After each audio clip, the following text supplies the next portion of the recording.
So the rumor is that if it comes around to the NFL draft and sitting at number 5, the Seattle Seahawks are on the clock and there's a certain quarterback still on the board, that they would not pass it up. According to some sources being reported out there by various media outlets, Seattle Seahawks are all in on Anthony Richardson.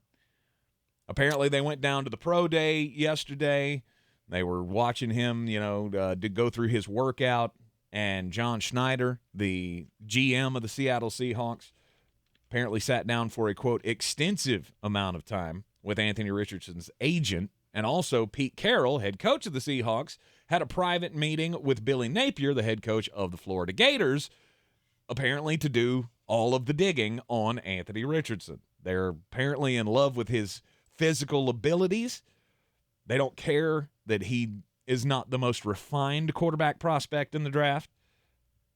They couldn't pass it up, is what they're saying. And this has been picked up by SI and a slew of other places. Mm-hmm. What's that what is the question I'm getting ready to ask you? Who I wants do you this to know every single time one of these things comes up. Who wants you to know that?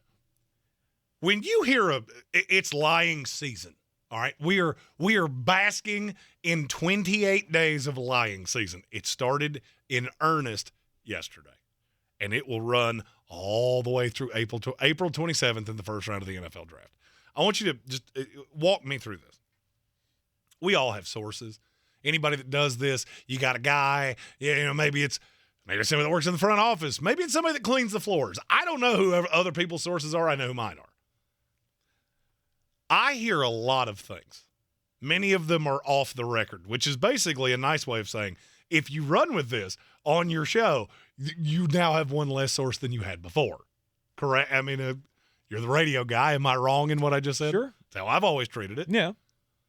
So you're telling me that somewhere, somebody in the Seattle Seahawks has told a reporter, we can't get enough of Anthony Richardson.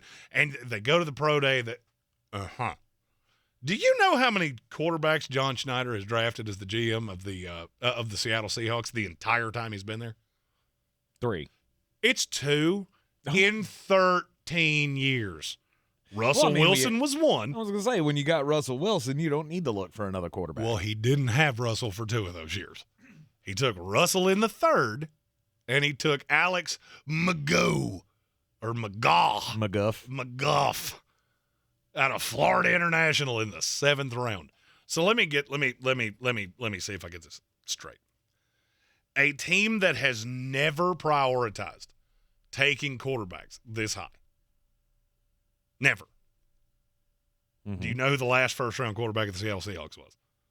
Rick Myrer. That's exactly right. Do you know what year that was? 1993. Yep. I was still legally allowed to poop my pants in public, and it wouldn't even ruin the day. All right? So you're telling me that they have now come off this philosophical principle for Anthony Richardson. Mm-hmm. Yeah, that to me screams, hey, if you want Anthony Richardson, you should trade up in front of us because we don't feel good about Jalen Carter, so he's off our board.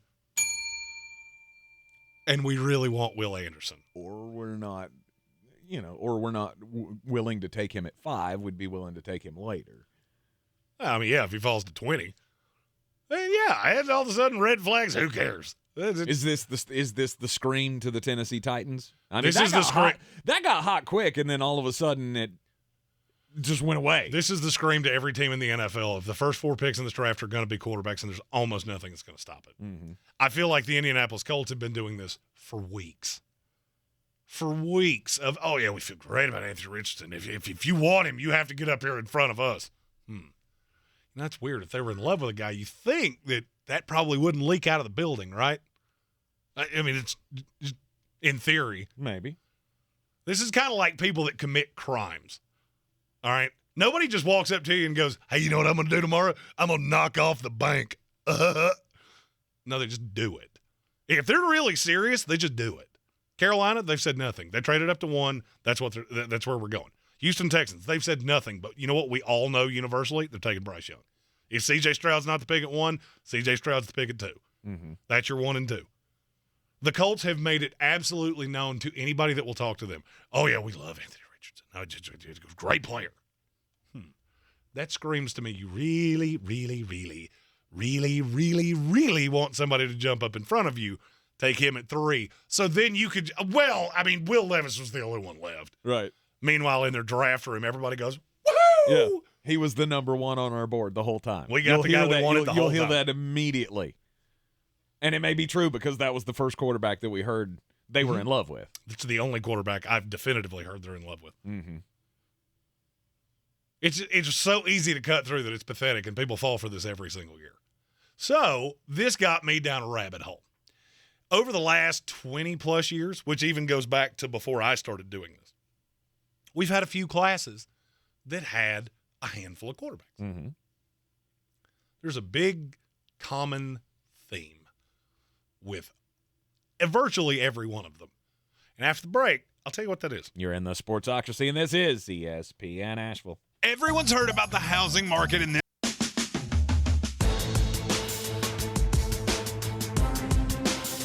The Sportsocracy. Ice up, son. Ice up.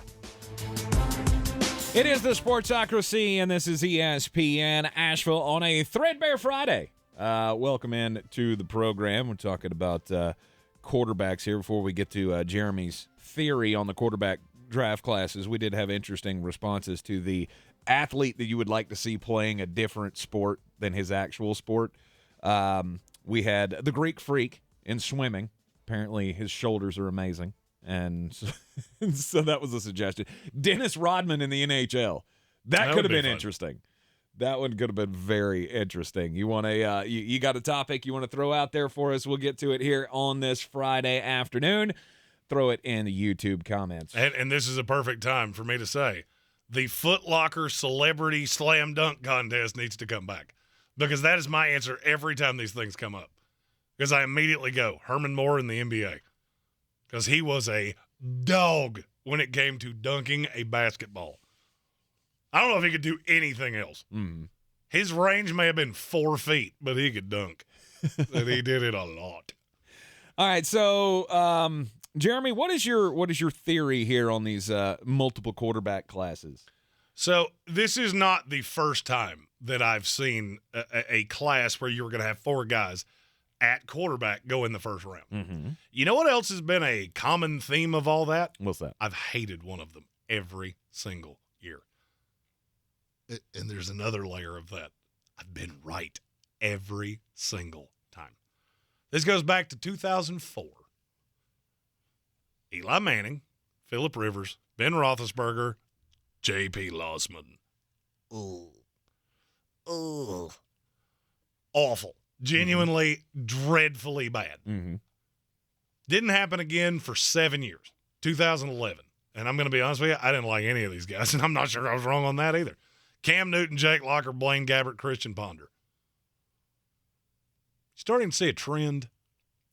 When you wind up, there have not been 4 good quarterbacks come out in a draft class since I'm going to go 1984.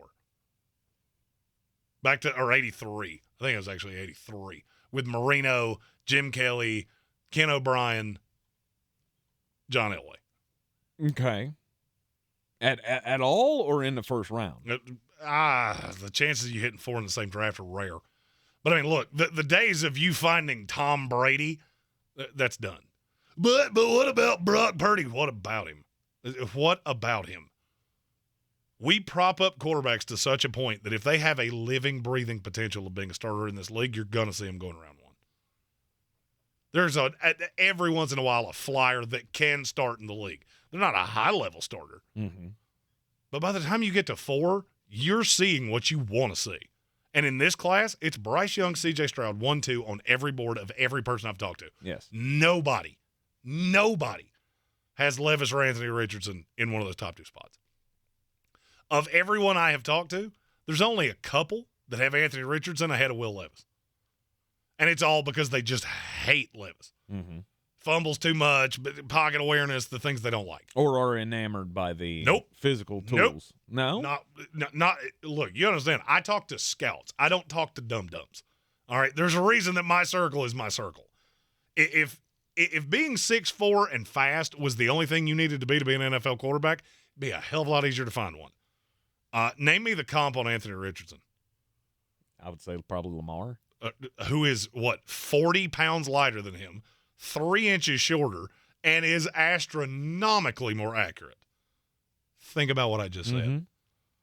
Yeah, no, I'm talking about a height, weight, speed game because this is another theory I've long beheld. If I can't find a comparable quarterback to you that has succeeded in this league, you're not going to. Cam Newton. It's a Jake Locker rule. If Cam Newton's, if that's your high water mark, that's really case in point. Got him in MVP. He had one, and Lamar Jackson won one too. And guess what? He can't find anybody in his league to sign him. Sorry, conversation probation. It was apropos to the conversation. I did not mean to break that. For the money. I feel like you always have to say that. He can't find anybody to sign him for the money that he wants. I mean, if he was willing to make a reasonable deal, it'd have been done by now.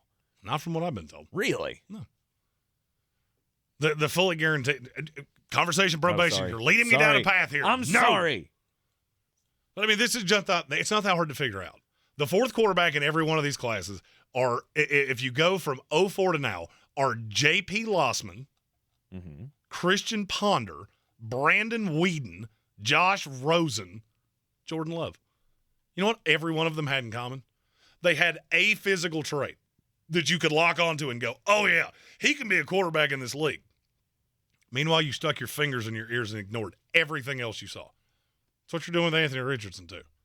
That's the only way you look at this. That or you're blindly comparing him to Jalen Hurts, and the two of them are so wildly different that, and I would be remiss if I didn't point out, he does have the best roster in the NFL around him. Don't think Anthony Richardson's getting that with the Indianapolis Colts or the Las Vegas Raiders.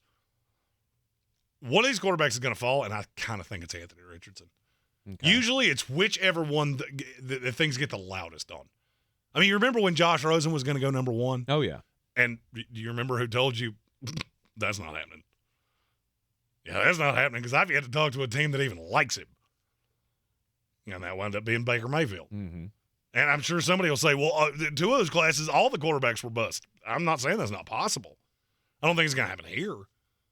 I think you're going to get one all-pro level quarterback.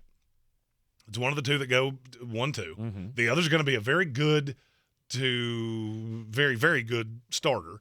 And then Levis is the wild card, and Anthony Richardson, I would almost stake my reputation is not going to be a high-level starter in this league. Give me an example of a quarterback that was that inaccurate that then went into the NFL and was all of a sudden, it's weird. The level of competition went up, and all of a sudden he got more accurate. If I hear one more Dan Orlovsky person say, well, it's not that he's inaccurate. His receivers were awful. Oh, really? Compare his to Will Levis's and let's talk. He's got an offensive lineman going in the top 20. Will Levis may not have one that would go in the first 20 rounds of the XFL draft. So if you want to go down that rabbit hole, you're not going to like how it ends. In the age of the more mobile quarterback, though, I mean, I understand the appeal of a guy like Anthony Richardson. And I think there's something to be said for Seattle. I mean, I heard Colin Cowherd say this on his show earlier today, and I think there's a little bit of a nugget of truth or a little bit of possible truth in maybe Seattle does want Anthony Richardson.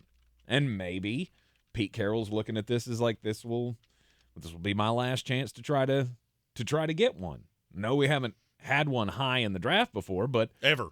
But I am, Pete Carroll firmly believes, and John Schneider is of the same belief, that if I have a really high-level game manager in our system, it will work. Now you're telling me that you got gifted, absolutely gifted a top 5 pick for a quarterback that was over the hill and 90% of the league knew it.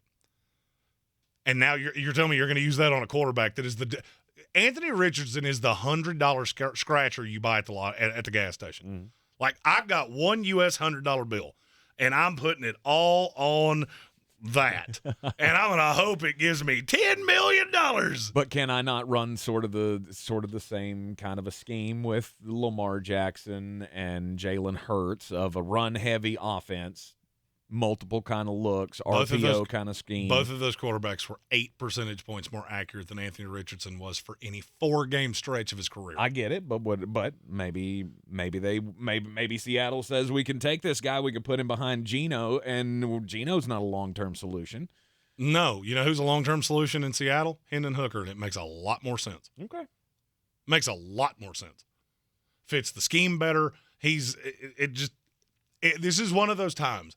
And I told you this with the Mac Jones thing back in the day with San Francisco. Doesn't make any sense. Mm-hmm.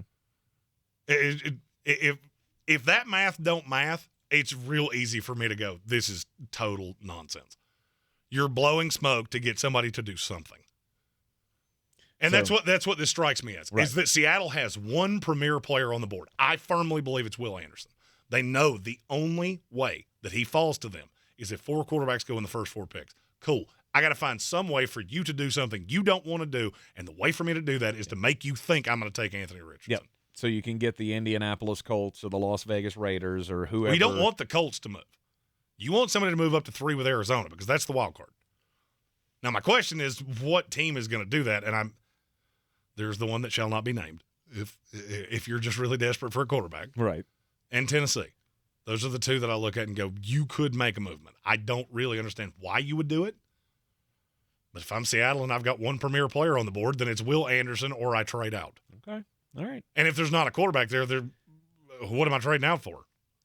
It's always an important exercise to go through when you hear news at this time that one team's really interested in such and such player. Ask yourself the Jeremy Greene golden rule. Who wants you to know that? Exactly. You are in the Sportsocracy, and this is ESPN Asheville. We'll be right back. Get just a bit outside. This is your